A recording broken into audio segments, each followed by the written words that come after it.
اعوذ باللہ من الشیطان الرجیم بسم اللہ الرحمن الرحیم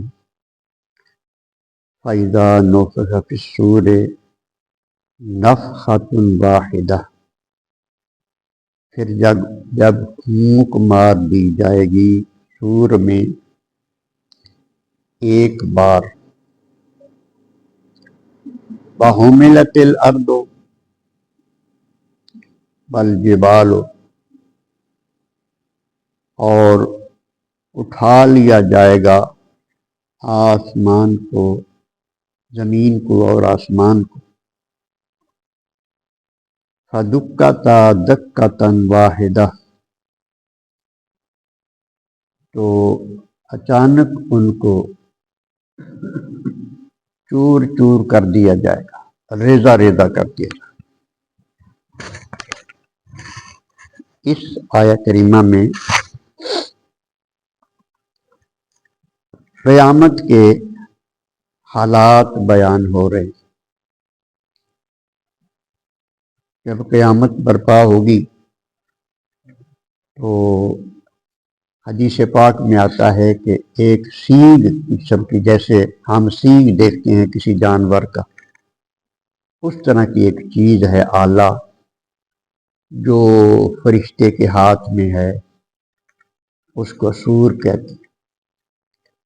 وہ اس میں پھونک مارے گا۔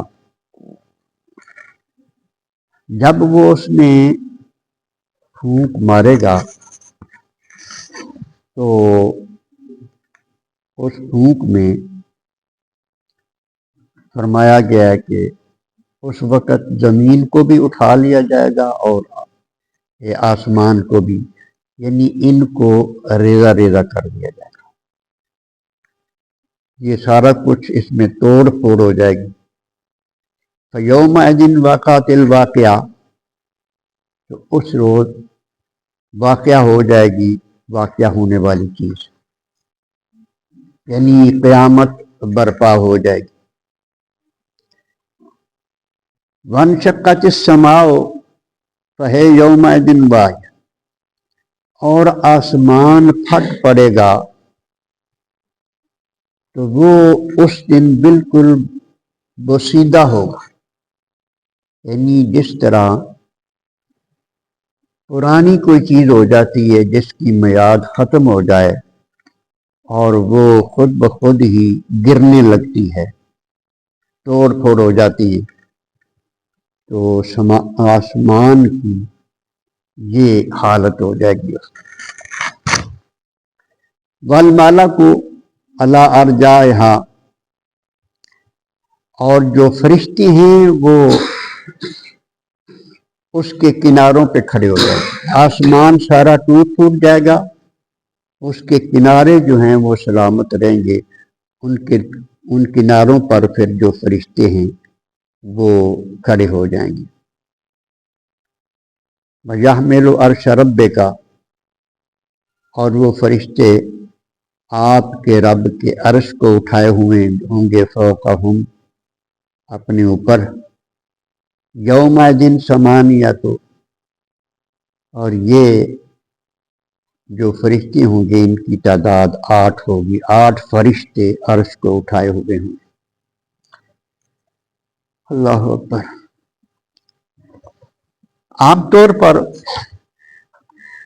یہ لفظ بولا جاتا ہے استویٰ علی العرش،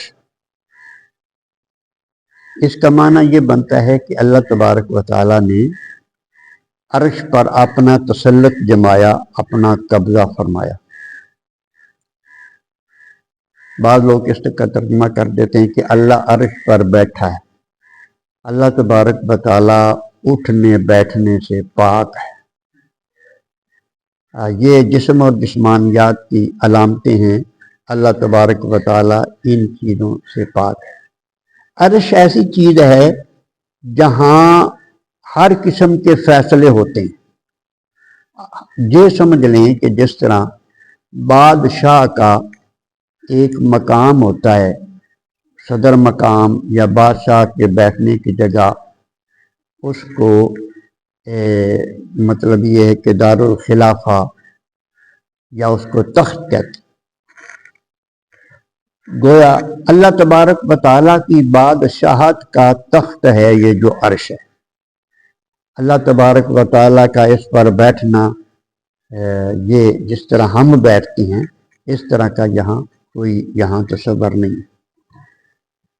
اور پھر یہ جو سور کا ذکر آیا ہے، سور پھونکا جائے گا، یہ زمین پھٹ جائے گی، یہ آسمان جو ہے نا وہ بھی چورا چورا ہو جائے گا، کناروں پہ فرشتے ہوں گے، لیکن انسان کہاں ہوگا اس وقت؟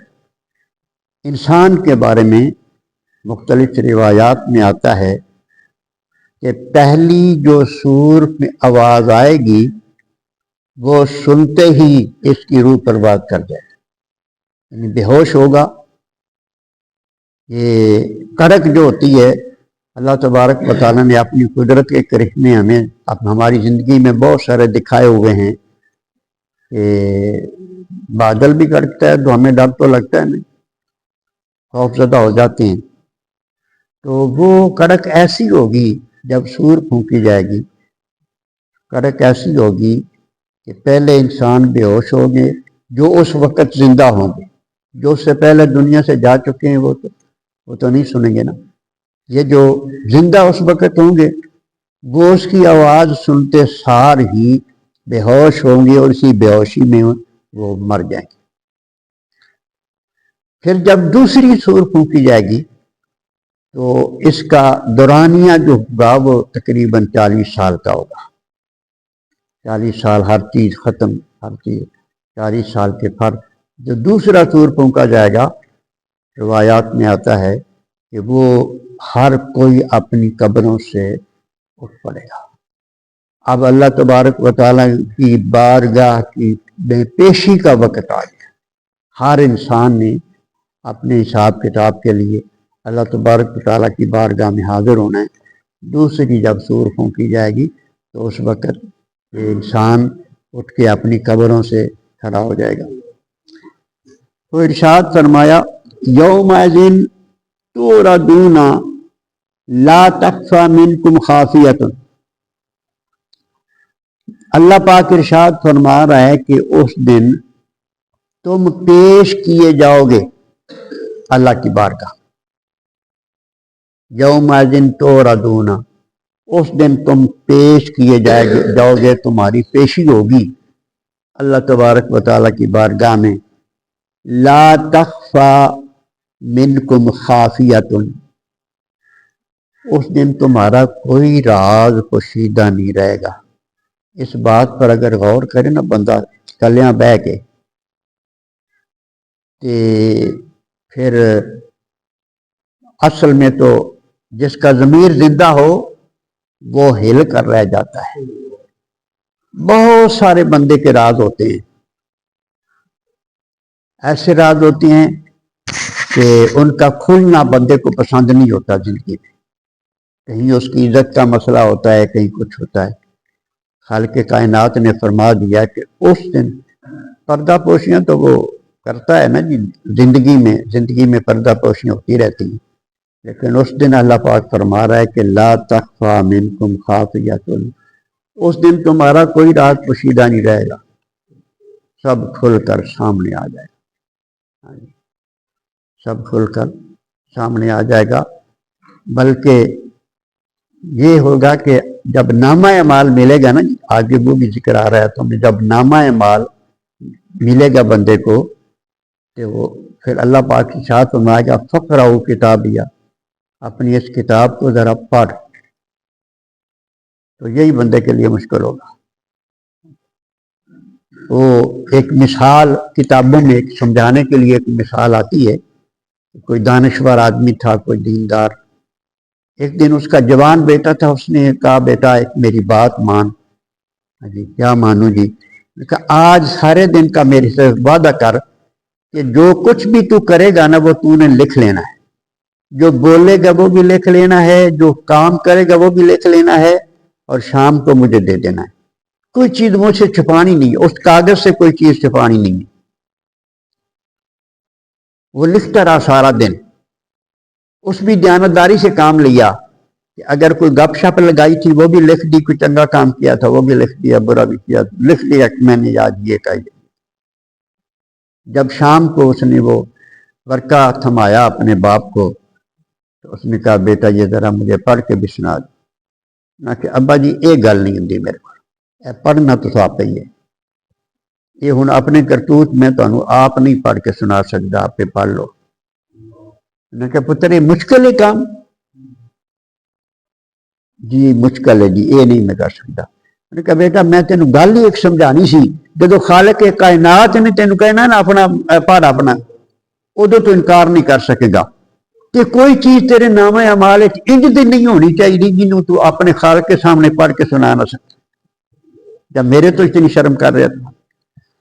اللہ تبارک و تعالی ہمیں سمجھنے کی توفیق عطا فرمائے۔ تو ارشاد فرمایا فاما من اوتی کتابہ، آ گئی وہی بات، چلو بات لمبی ہو جائے گی پھر اس پہ انشاءاللہ کریں گے۔ وہی بات آ گئی کہ نامہ اعمال جو ہے نا کسی کی دائیں ہاتھ میں ہوگا کسی کے بائیں، اللہ کرے دائیں والی ہو جائے، اللہ ہمیں دائیں والوں میں شامل فرمائے۔ صلاۃ والسلام علیکم یا